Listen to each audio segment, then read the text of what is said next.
Welcome to another Quantum Conversation. I'm Loren Gailey, and I invite you to sit back as we enter the quantum realm, that space of the greater part of you. It is your connection to infinite possibilities, infinite potential, and infinite mastery.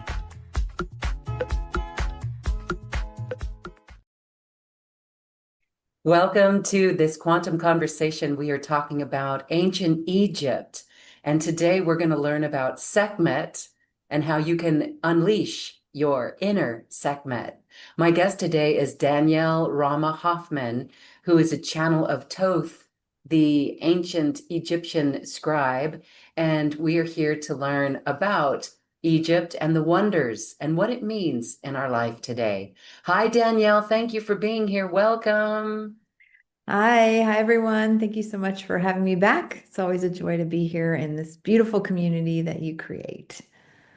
Thank you. So, as we're talking about ancient Egypt, can you give us a timeline of how it came about for what you know? And I know you travel there a lot, you take groups there. And so, in your sense, what is this timeline of Egypt on our planet and why is it important? Hmm. Yeah, well, what comes to me to kind of spiral into that question is, for me, I didn't really have an interest in Egypt at all until I don't know, like 1996 or something. And it was really through an energy healing technique that worked with the Egyptian guides. And actually, Sekhmet was like my first introduction that my connection to Egypt got turned on and then, or got reignited. And then once it was reignited, I was just like obsessed, like just Egypt, Egypt, Egypt, Egypt, Egypt, like kept going back, twice a year. And so one of the reasons I'm sharing that is that I know that some of you have an affinity for Egypt, lots of past lives and memories and access points, and so that also can be like an entry point or an access point to source. And I know for me it was really, really, really strong. And then in 2012 I moved to France. And so that's like another energy frequencies of love and so when I first started going to Egypt and connecting to the guides and deepening into those archetypal energies, like one of the questions that I asked them was like, well, what's your origin?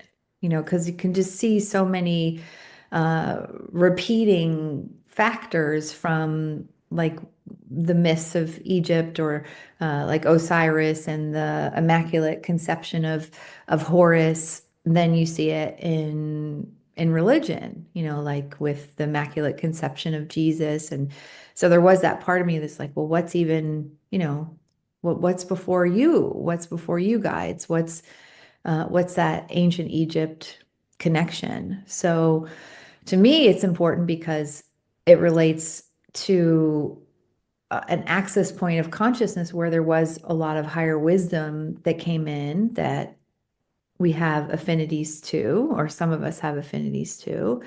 And then also, it's a way for us to connect to that sacred architecture and get to know source in bite-sized pieces, like you shared, Thoth's connected to infinite wisdom, or Isis with love and magic, crystals, midwifery. I see you've got your, looks like emerald. I've got my lapis on. Yeah, so that's kind of what comes to me to share about ancient Egypt and why it's important. So, Sekhmet, that was one of the first guides that came to you.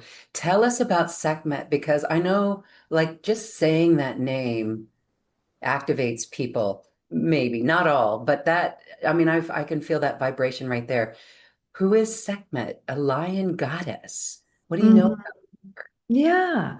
Well, Sekhmet is the lioness goddess of courage and compassion and has a lot of solar feminine fire and also healing through destruction. And so I think that if you were to Google Sekhmet, there'd probably be a lot of misinformation of like the goddess of war, those kinds of things. Just like a lot of powerful female energies can be misinterpreted, and yet she's like Kali, really, in my experience, has that fierce, unconditional love of the mother, like that 100% acceptance of all of us from the slower vibration to the highest vibration. And yeah, she was really the first guide that I met in the Egyptian pantheon. And, speaking of Lemuria and all the other higher consciousness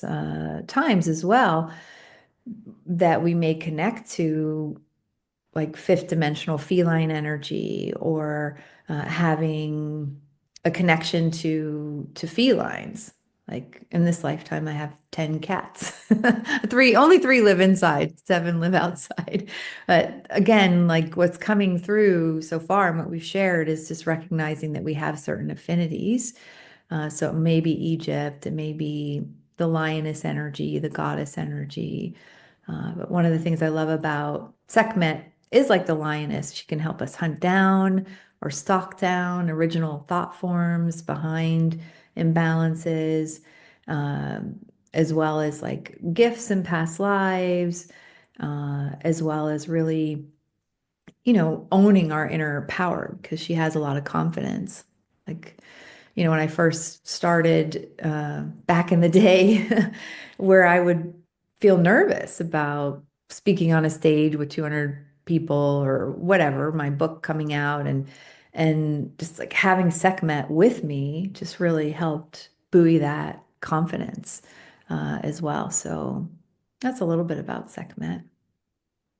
Perhaps okay, you definitely have an affinity then for Sekhmet, and she is one of your guides. And maybe that is an aspect of yourself. Have you thought about that? Oh yeah, absolutely. And that's why it's like unleashing our inner Sekhmet. That, Mhm. one of the things that I loved about tapping into and connecting with the Egyptian pantheon was that, to get to know the divine and ourselves as the divine all at once can just be like, how do we do that? And yet, the bite-sized pieces of steeping with the energy of Thoth and infinite knowledge and our inner Thoth, our inner wisdom keeper, and then, times where maybe we're requiring more courage or more compassion or more self-acceptance, more healing, and then the energy of Sekhmet can really amplify that and that archetypal energy within us. And so, yeah, I definitely believe it's a as above, so below, as within, so without, that we have the energy within us when there's that affinity. And my experience of channeling the guides is that it amplifies the thread within me and within others, and it feels vaster or wider than the Sekhmet inside of me or the Thoth within me, not in a power over way, yet in a more expansive way. Cool. All right. I know we're going to do a transmission with Sekhmet, a divine transmission. I wanted to ask how people can connect with Sekhmet. What is there a protocol? So is it just our intention to call in and invoke Sekhmet, or is there something that we can do to work? Do we do it on a regular basis? Do we commune in that way? What do you suggest? Mm-hmm. Yeah, it's a really good question, and one that I've asked like over and over and over again. And kind of what comes is an honoring of what we each know is best for us. It's reminding me of when I brought in a 13-month program with the Egyptian pantheon a long time ago, and each guide was very different. So if I was meeting with Hathor, the goddess of dance and music and sensuality, like she didn't really want to have a meeting, like to sit down with notes and what are we going to do? She was like, get a massage, like make love, eat something yummy. Uh, Whereas with Toth, there's a lot of verbal communication, and I could sit down and have a meeting and like, what's the outline and what are we going to do? And Sekhmet, I'll be curious to see, right? Because usually she's not necessarily very verbal in the sense that I channel her verbally. It's more of an energetic transmission.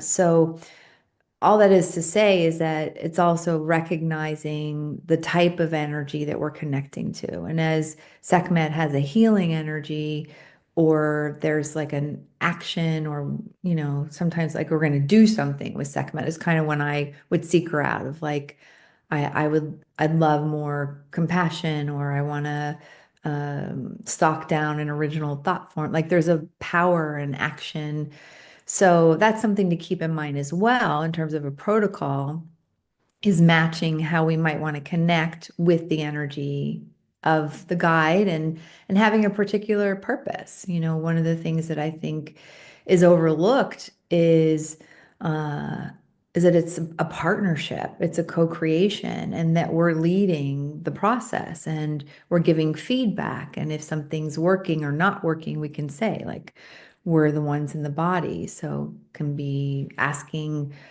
for somebody that's visual, for asking for clarity on what that visual means, and always having it from that place of equality and equanimity, and not giving away power to a guide. So yeah, I don't feel like it has to be every day. And when you're building a relationship, just like if you're making a new friend, you might want to have tea with them regularly or go for a walk with them regularly to get to know the signature energy. Yeah. To getting to know the signature energy. And so, because you've done this for so long, there's no doubt anymore. You know what that energy is. And so we're going to be able to experience that energy as well. And I love how you said that, that energy is within us, then we have to unleash it, but we're matching that energy. So it's almost like we have to be open to receive that energy. Does do we clear other programs? Do we clear thoughts and just open our hearts for segment? And the intention or the purpose is to ask for assistance in an open heart so that we can be confident. Because if we're not confident, then there's something from our past that made us that way, right? Probably a Mm-hmm. past life. Mm-hmm. So matching the energy and then instructing or just building that partnership. I get that. Okay. Anything else to add for that? Well, I would add that, it's always in alignment with our free will and conscious choice, that my experience of the guides is that they're available and they're connecting to us in our wholeness and our totality. So speaking to our thoughts and our emotions and our body, yet also our divine selves. And at the same time, it's a partnership. So just like you said, like requesting something, or sharing what's going on, or having a particular purpose, that that's an important part of the process. And, sometimes when nothing happens, when you sit down to connect with a guide, something's always happening. And it may be the next day where somebody gets the guidance or they get the aha.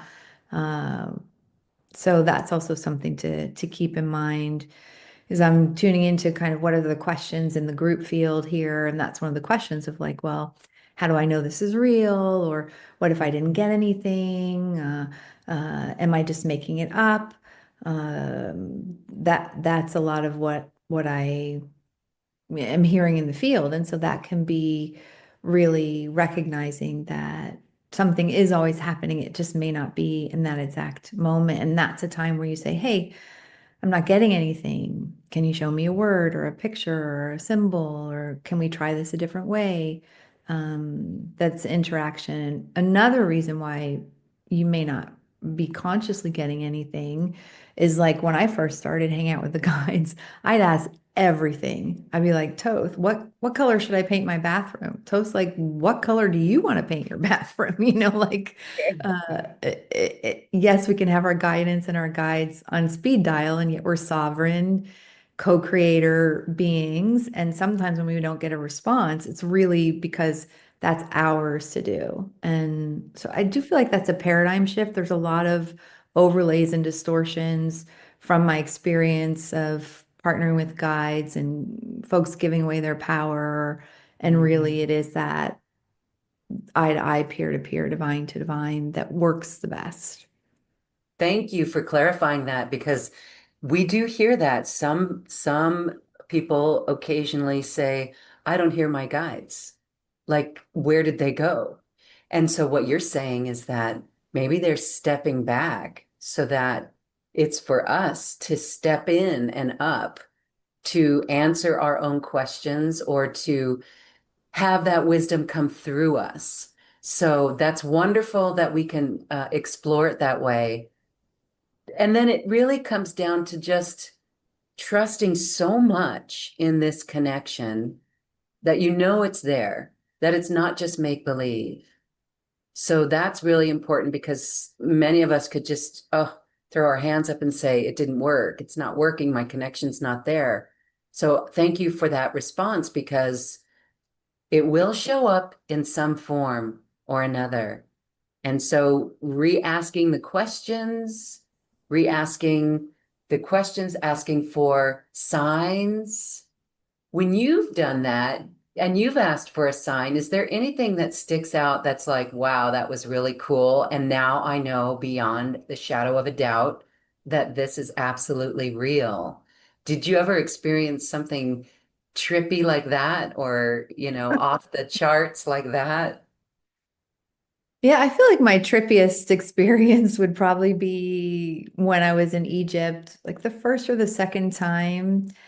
We'd gone to a Sufi dancing, where they spin, and it's just such a beautiful act of devotion and bliss and also mind altering. I felt like to be watching somebody spin, and they've got their colorful uh, skirt going and afterwards we were just in the minibus going back to the hotel and I like saw Toth with my open eyes in the back of the bus and it really freaked me out because before then it had just been like a vision or a signature energy and I felt like that was my sign of like yeah this is real and coming into that materialization. And it only happened once, right, in all these decades. And yet, yeah, that was pretty Wow. cool. Okay. What did he look like? Did he look like the bird head or what did he look like when you Yeah, in that time, yeah, yeah, yeah. yeah. Okay. And so you were just given the gift of that once, just once. And Hmm. so and then look at how that has developed in your life. You work very closely with Toth, so that is amazing. And that takes you from doubting it because you were working with sensing the energy of him, right? His signature energy. Okay, very cool. So Hmm. as we do a transmission with Sekhmet, what else do we need to know about Sekhmet? Hmm. Hmm. Yeah, well, I feel like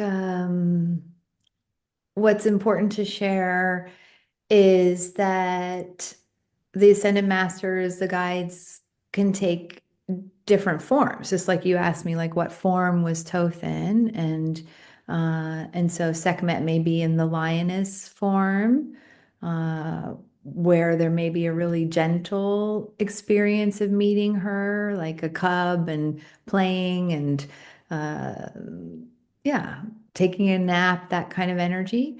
And Sekhmet can also show up for those that are visual, like in a female form with the lioness head, and then she has the solar disc on her crown and the cobra as well. And so those are some of the visuals. And so what else? I feel like one thing that we didn't really talk about is the solar feminine fire and how the Egyptian pantheon is anthropomorphic in the sense of having like an animal representation. So we're talking about the lioness, and then also like a human form, so the female body, and then usually carrying a staff, like Sekhmet, Thoth has the caduceus, like the cobras and the staff, or the scribe tablet and the pen, not the pen yet, you know what that thing's called. And then same with Sekhmet, that she can be carrying the Ankh, which is like an activating energy. So that circles back to us talking about how we have also the divine within us, that we have the aspect of us that's maybe more in the 3D. There may be an affinity to feline or to whales or to different animals, as well as the spiritual energy that we have. And that Sekhmet has that solar feminine fire, which it does have more of a like a potency, a power, like the sun is full on, the sun in its zenith, so a really strong energy. And then she partners with Ptah, who is a creator god and speaks the world into being from the plinth of Ma'at or divine order. So Ptah has the like a blue lapis. I've got my lapis going on today. A blue lapis skull to represent connection with the galaxies, and then his feet are mummified and so firmly planted on the ground, and then like heart in the magic of the moment, and bringing together that creator God energy of Ptah, yet in a really balanced, heart-centered, galactic, feet on the ground, heart in the magic of the moment. Then that bringing that together is like the red of Sekhmet and the, let's say, the blue of Ptah, and then they create Nefertum, the trilogy, because the Egyptian pantheon often comes in trilogies, which is like the purple, and Nefertum is the lotus, the child, the playful energy. And yeah, that's something too that I really have loved seeing reflected, because we can be so stuck in, masculine or feminine energies, and yet we're that blend of divine qualities. And so, sometimes as women, we may notice, or I have for myself, like I can be very solar feminine, uh, like have a lot of power and potency and action, and some of those qualities that are associated more on the masculine side of things. And the same like with Toth, he has a very lunar masculine energy. There's a real, I know feminine and masculine can be outdated, yet that awareness that we're all unique and have a unique blend of qualities. Very cool. All right, thank you. So we would love to experience the energy of Sekhmet and receive a divine transmission. Okay, Thank great. you. I'll tune in and see which guides step forward to assist in this transmission with Sekhmet. So just inviting each of you to tune into your feet being on the ground, your head connected to the galaxies, and your heart in the magic of the moment, recognizing that you are a creator being and you are co-creating this in the now moment.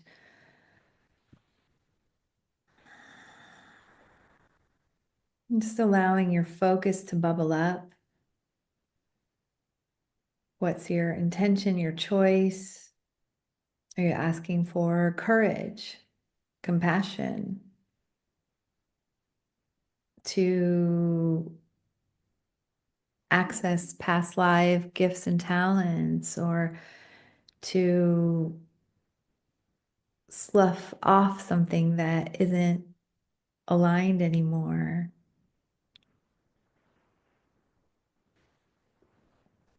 Hello, dear ones. This is Toth with an expanded council of light and love, including Sekhmet, Ptah, and Nefertum, we would begin by really acknowledging the deeper reason behind why Sekhmet is stepping forward for this particular transmission and at this particular time.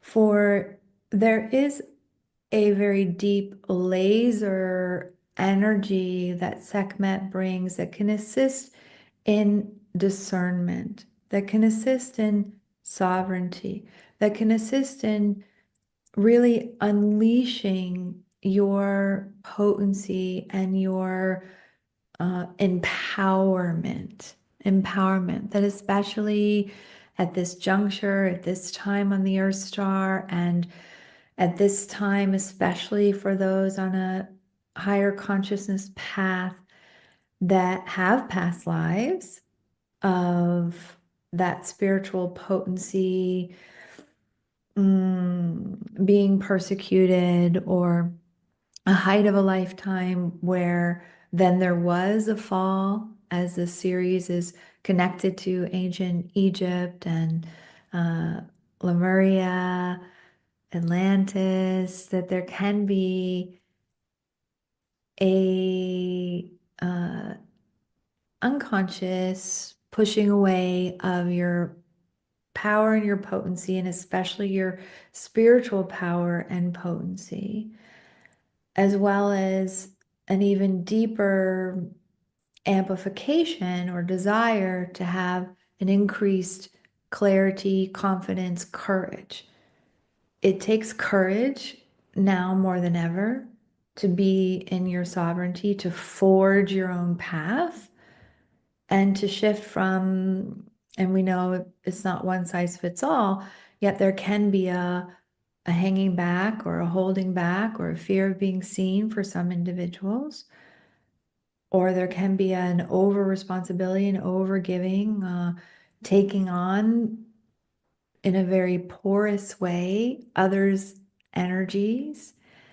And so Sekhmet here is coming forward to really, first of all, share that unconditional self-acceptance, that then the increase in potency and power and courage can be reached. And so we'd invite you to just go within and connect to your inner sovereignty, your unique signature energy, and your choice to meet Sekhmet or to deepen your connection with Sekhmet. And we'll share some light language here to assist. Ina nishtuaya kaya ishantiwasti wonyana ankantiwastia. And so you can imagine as you're connecting to your own heart that there is a doorway within your own heart that's labeled self-acceptance, and another doorway within your own heart that has the sign on it, courage, and another doorway that is compassion, and another doorway that is empowerment, and another doorway that is healing through completion or stalking down that original thought form. And we just invite you to pick an entry point, knowing that whether you go through the door of courage because you sense you need or you're requiring more courage, or you go through the door of power, or you go through the door of unconditional self-acceptance, or you go through that door of stalking down original thought form behind, whatever door you go through, know that it's connected to the totality of Sekhmet. You're not excluding the other doors by choosing one. And the one that you enter into It it's because you have a strong alignment in this now moment, or you have a sense, just like sometimes your body requires vitamin C. Actually, right now, I require more self-acceptance, more compassion. Or actually, right now, I'm requiring more confidence, more courage, more of my potency. So just take a moment to decide or to be drawn or to choose a doorway. And as you walk through that doorway, sense, see, feel, or imagine that you are transported to Egypt, to the Temple of Karnak, and in particular to the chapel of Ptah, Sekhmet, and Nefertum. And then you're outside of this chapel, and there's a big wood door that's closed for now, an altar outside of it, and that you can just place on the altar an offering. Maybe it's gratitude or love. Maybe there's a rose that you've brought or some essential oils. Maybe you're offering up an old pattern. Just make an offering if it feels light to you before entering into the chapel. And when you enter into the chapel through this doorway, you are connecting to Ptah first. Ptah is in the center. And as you connect to Ptah, have a sense of deeper grounding, deeper connection to above, and your heart even more open to the magic of this moment.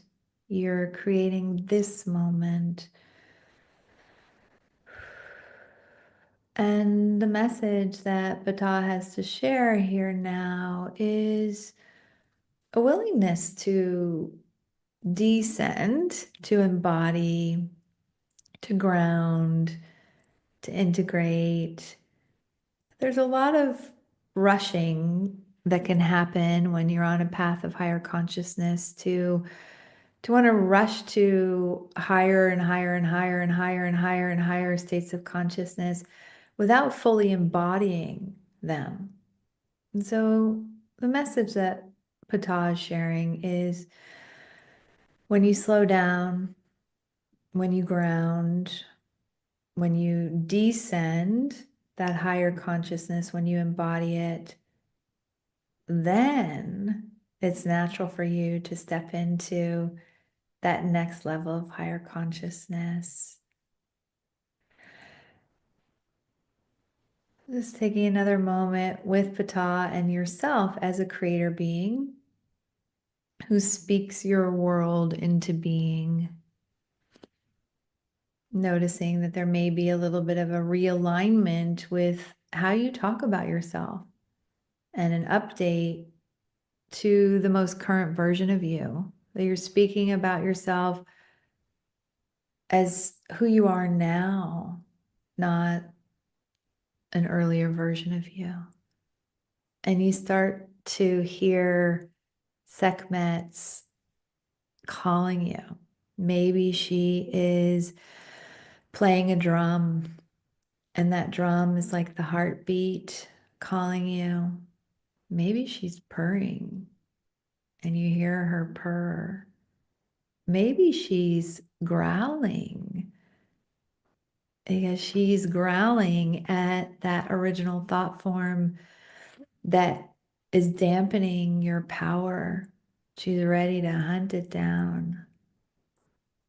Maybe you hear the licking of Sekhmet and her cubs.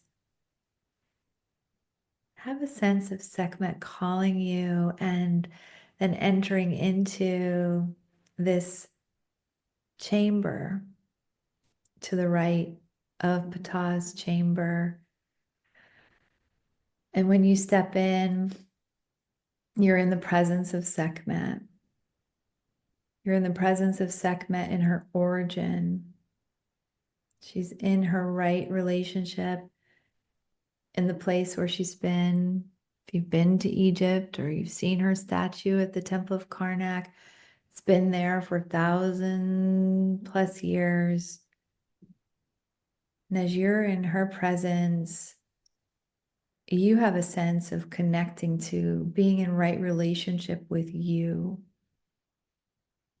your origin, your natural feminine fire. I'll just take a few moments here. We'll share some light language while you connect with Sekhmet in the aligned way. You may receive a healing, a message, a color, a word, have a visual. This is where you can ask, say, hey, how can I accept this part of myself that I don't really like? Or what's going to unleash my confidence? Ianoi ankayamai onishtainingka.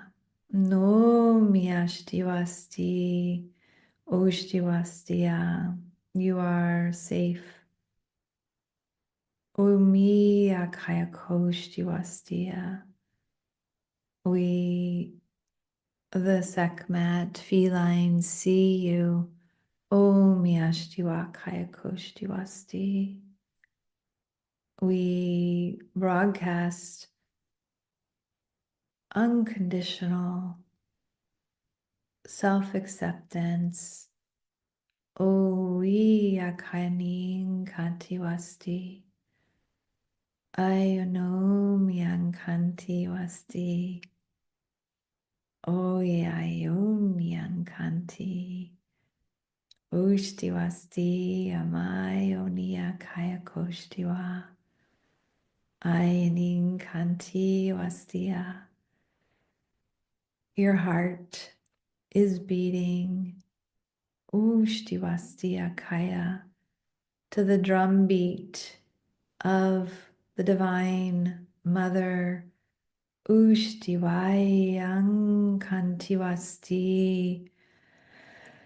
Ioning Kayoshti Wastoyoning Kanti Wasti Yoshti Nahanyana Ankanti.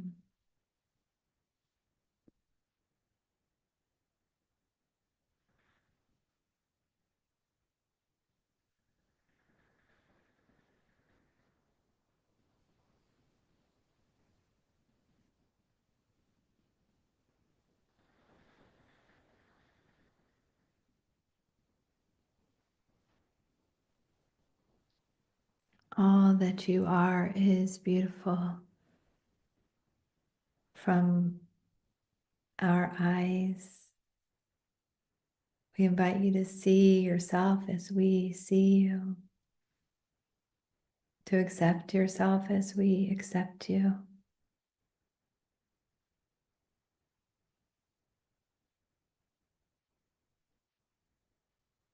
Taking a few more moments to unleash even more your inner Sekhmet.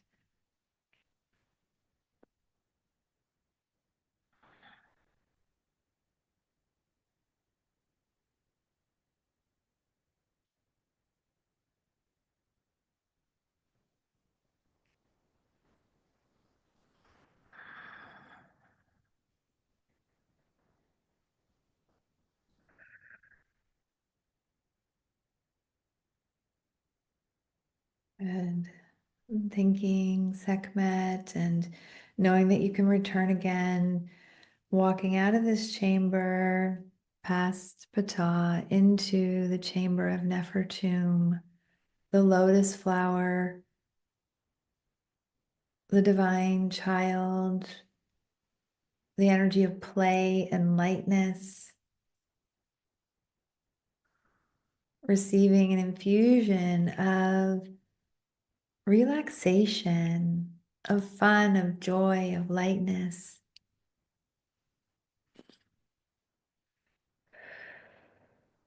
With this triple flame of the creator being of Ptah, the lotus play of Nefertum and the compassion, courage, empowerment of Sekhmet, inviting you to return out of this doorway of this triple chapel and in through the doorway of your heart, bringing with you the gift of more of you. And taking a few more moments, a few more breaths to integrate this experience, to receive a word or a symbol or a message that really sums up or synthesizes what you've experienced.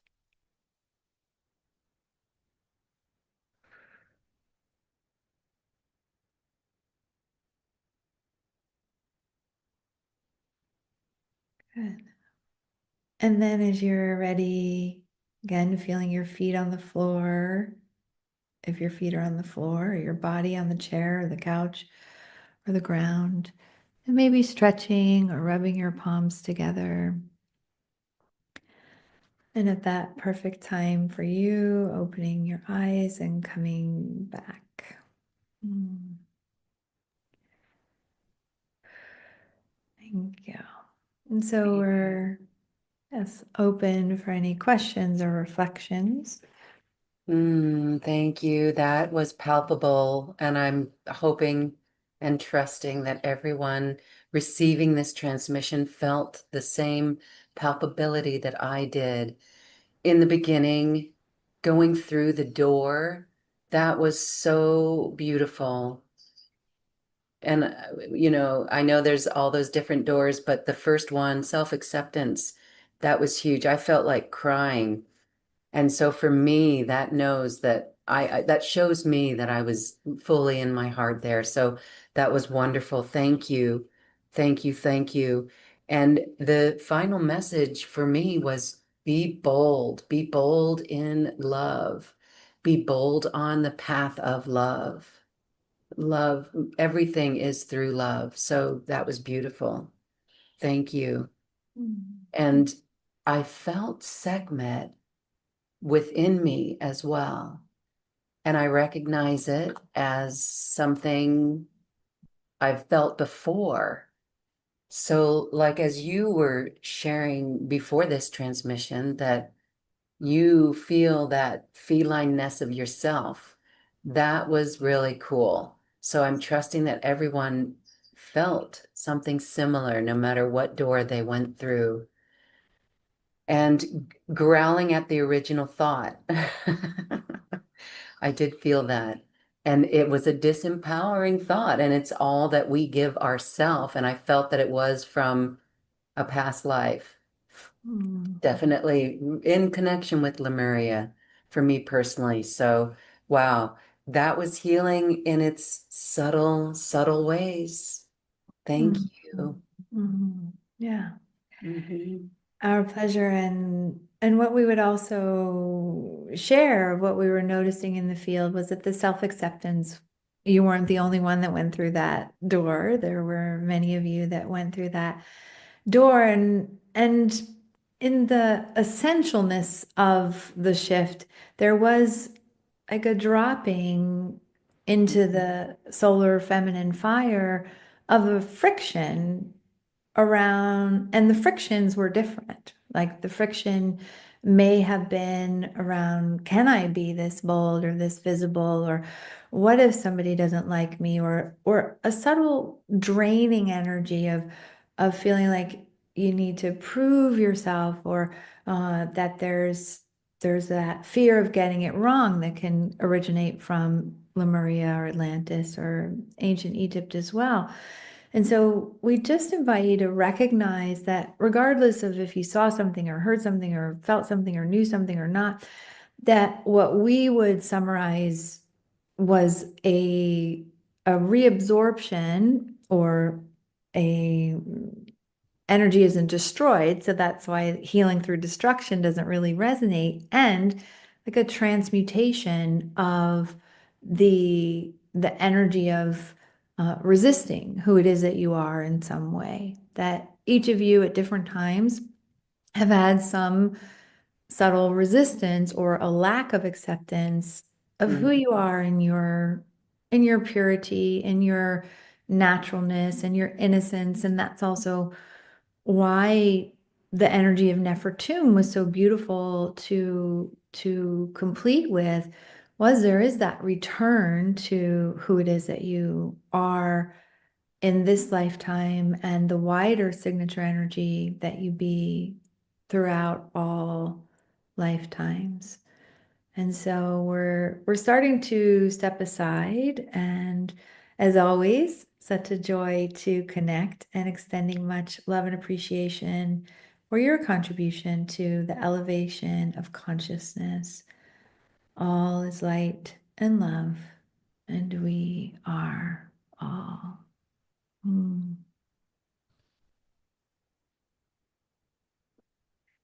Whew.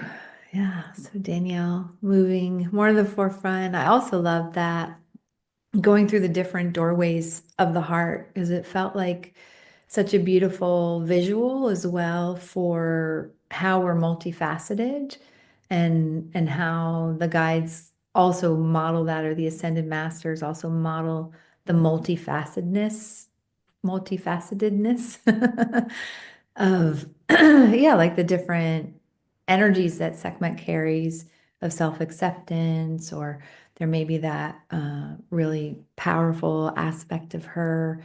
And yeah, that was a cool way to access it. Yes, that was very cool, very comforting, and very empowering.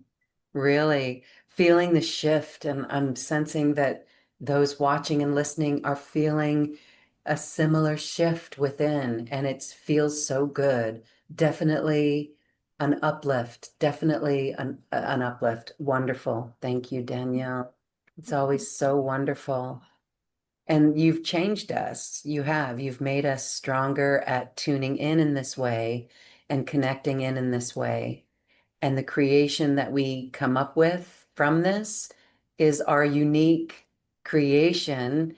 And we have every right to be here and create what we want.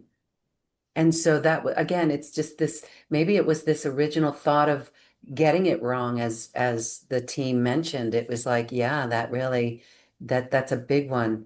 And so if we know that we can't get it wrong, Mm. be bold in your love. Yeah, that's very cool. Ah, thank you. Feeling that Mhm. frequency and then just knowing that that's there within us. And again, I just have to say that feeling that frequency and recognizing it is what brought tears as well, because it's there, it's within us. So when we talk about embodying higher consciousness, Mm. that's what we're doing, right? We are Mm. feeling it in our body. How would you describe how we embody higher consciousness? Mhm. Mhm. Yeah, I love that message from Pata, and it's fun to unpack the experience because, like, as you're highlighting what stood out to you, and I'm sharing what stood out to me, and those tuning in, that you also bring your awareness of what stood out to you the most, then it's like it expands the experience and integrates the experience, and so that message of there's that embodiment, the descension spiral. And, the guides and I are very much about an embodied path of spirituality. And one of the ways that we experience ourselves as divine beings and creator beings is through creating. And so that can be as simple as creating a meal or creating a business or creating a new friendship. Uh, and that that's one of the ways that we really experience our embodied uh, path of higher consciousness. And embodying not only externally, like create, those are some of the examples that came first, like creating something on the outside, it also creating the internal states of being on a regular basis and being able to Mm. hold those states of being regardless of what's going on outside of us. And that's to me one of the reasons why Sekhmet was like, because there's so many things that this topic around Egypt could have been about, and yet Sekhmet was like, now more than ever, it's so important to have the empowerment and the potency and the confidence to hold a vibrational set point regardless of what's going on around us. Uh, Yes. Wow, we are really being tested on that this year. Really, as things are accelerating in that dismantling of the 3D. Yes, that's really powerful. That's really important for us to know and for mm, us to be. Thank you. Really, really important. Okay. mm, Wow. Again, we're feeling fresh, feeling empowered, and this is the importance of this work. And so you've given us an incredible gift. Thank you. So I want to mm, share as well that there is a way people can continue this work. You've got a beautiful program. It's the Visionary Heart Activation, and this is popular. So it's a live time with you live, the 20th of every month. There's that program. But tell us what this is because the Visionary Heart, this is what we mean by be bold in love. Be bold in love. Tell us about this program, please, Danielle. yeah. Well, the Visionary Heart collection is really based on one of mine and our clients' like favorite activations, as you're saying it's popular, which is the Visionary Heart activation. And it really shifts the power over, power under dynamic from the old paradigm in relationships. And so, as we're talking about like meeting the guides eye to eye, peer to peer, divine to divine, that it's so important to really come from that place of equality and equanimity. And so it's an activation that revolutionizes relationships so that maybe in the past we've been more in the victim mode or been in that power over mode, that really is recalibrated.